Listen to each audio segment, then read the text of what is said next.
Have you ever stayed up late, wondering if the very love you're giving is the very thing causing the damage? If your attempt to be someone's anchor is actually the weight that's pulling them under.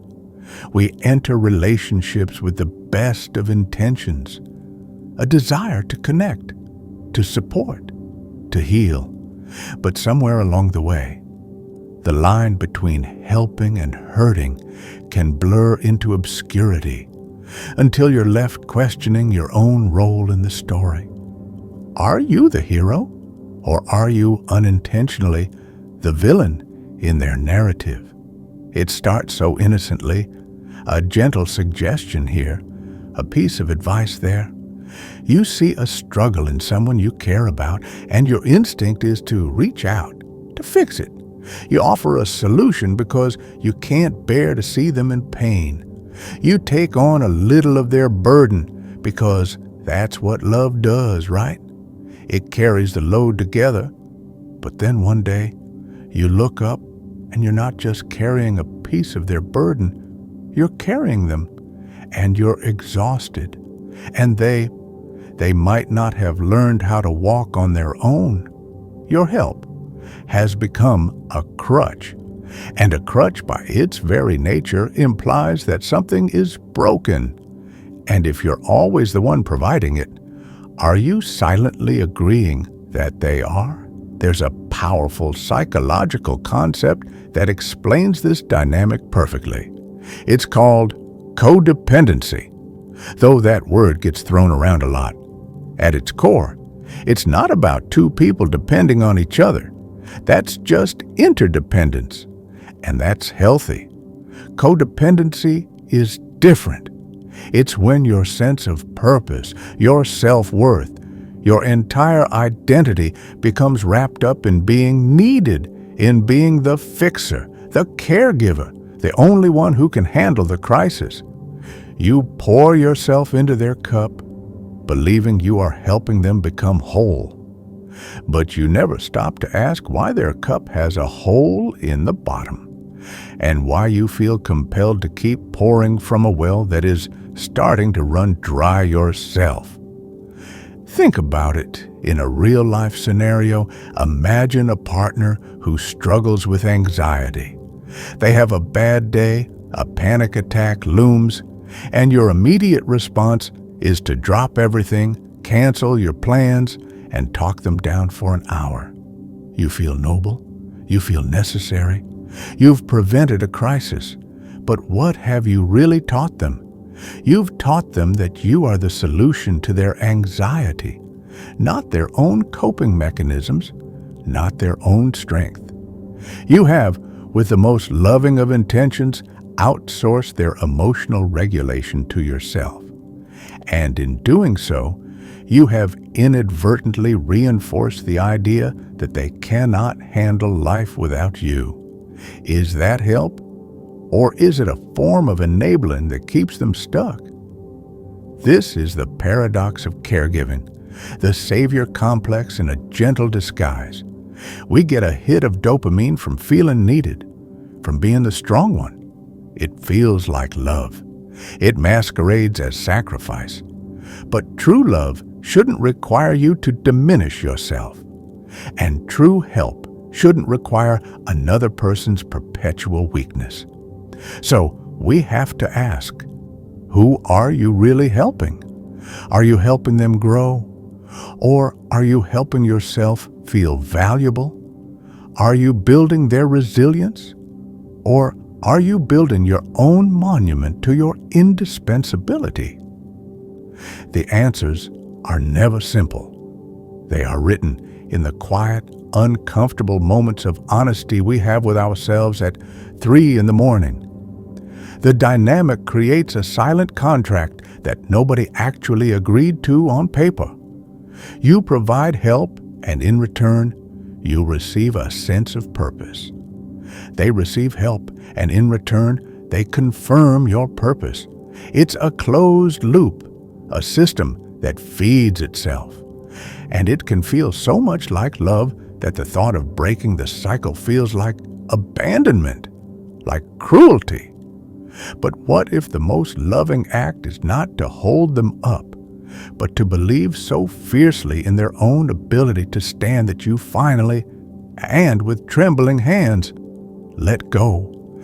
And yet, letting go sounds so simple in theory, doesn't it? But in practice, it feels like standing on the edge of a cliff and trusting the air to hold you. Because what replaces that constant, frantic doing, if you are not the fixer, the problem solver, the emotional first aid responder, then who exactly are you in this relationship? This is where we stumble into the second act of this dynamic, the space between helping and healing, a space that requires a different kind of strength, a strength that looks an awful lot like stillness. This is where a concept like Karpman's drama triangle becomes a mirror we might not want to look into. It outlines 3 roles we unconsciously play in these tangled dynamics: the persecutor, the victim, and the rescuer. And we like to think we're the rescuer, the hero with the cape. But the trap of the triangle is that these roles are not fixed. They rotate. They shift in a dizzying dance. The moment your help is rejected or fails, you can swiftly become the persecutor in their eyes. After all I've done for you, or you might collapse into the victim. I give so much and get nothing back? See how the roles turn? The intention to help becomes a script for a play nobody wanted to be in. But everyone knows their lines by heart. So if stepping off this stage isn't about abandonment, what is it about? Perhaps it's about trading the role of the rescuer for the role of the witness, the supporter, the companion. Imagine your partner is learning to navigate that anxiety again. And instead of dropping everything to solve it, you sit with them not as their therapist, but as their partner. And you say, I know this is really hard, and I believe you can get through it. I'm right here. You are not fixing. You are affirming.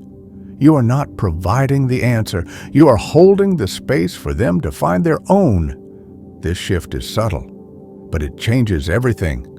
It says, your struggle is not a problem I need to eliminate for my own comfort. It is a part of your journey that I will walk beside you in. But this is where it gets uncomfortable, because this new role, this being a companion instead of a savior, it doesn't give you that same dopamine hit. It's quiet. It's undramatic. It doesn't come with a medal. It requires you to tolerate your own helplessness, to sit in the silence of someone else's pain without rushing to blot it out. And you have to ask yourself, can you do that? Can you love someone without needing to be their hero? Can you find your value not in being needed, but simply in being present? Think of a parent constantly calling their adult child's boss to explain their lateness. Think of a friend who always loans money to someone with a spending habit. Think of a partner who makes all the decisions because the other one might make a mistake. In each case, the helper is robbing the other person of something fundamental, the dignity of failure, the wisdom that comes from facing a consequence, the self-respect that is only forged in the fire of overcoming a challenge you chose for yourself. When you help too much, you're not preventing pain. You are postponing it, and often making it worse when it finally arrives. So we circle back to the original question, are you helping or hurting? And perhaps the answer is found not in the action itself, but in the quiet intention behind it. Is your help a gift given freely with no expectation of return or gratitude? Or is it a chain, a subtle way of binding someone to you, of keeping the world at bay so that you remain the most important person in their story? The line between the two is terrifyingly thin, and it's a line we all cross with the best of intentions, believing our love is the cure, when sometimes it's just a very beautiful symptom of a much deeper need within ourselves.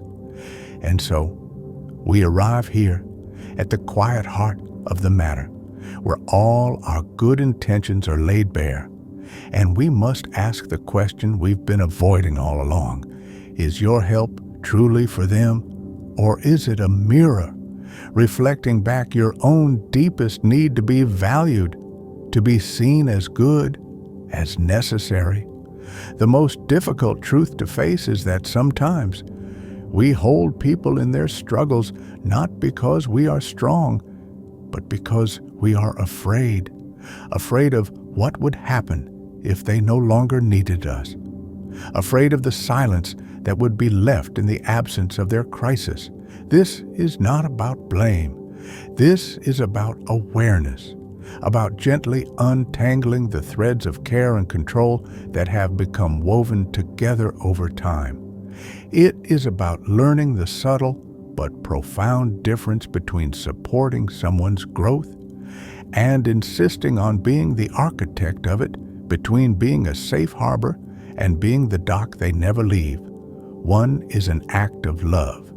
The other, however well-intentioned, can become a cage. And the tragedy is that both feel like love to the one giving it. The transformation begins when we can finally tell them apart. Imagine a relationship not as two people leaning on each other to stand, but as two separate flames, each burning brightly on their own, but coming together to create a greater light. That is the goal. Not interdependence that cripples, but interdependence that empowers. It requires a foundation of trust so solid that you can believe in their ability to handle their own life, even when they falter, especially when they falter, because that is how resilience is born, not from being shielded from the storm, but from learning they can dance in the rain.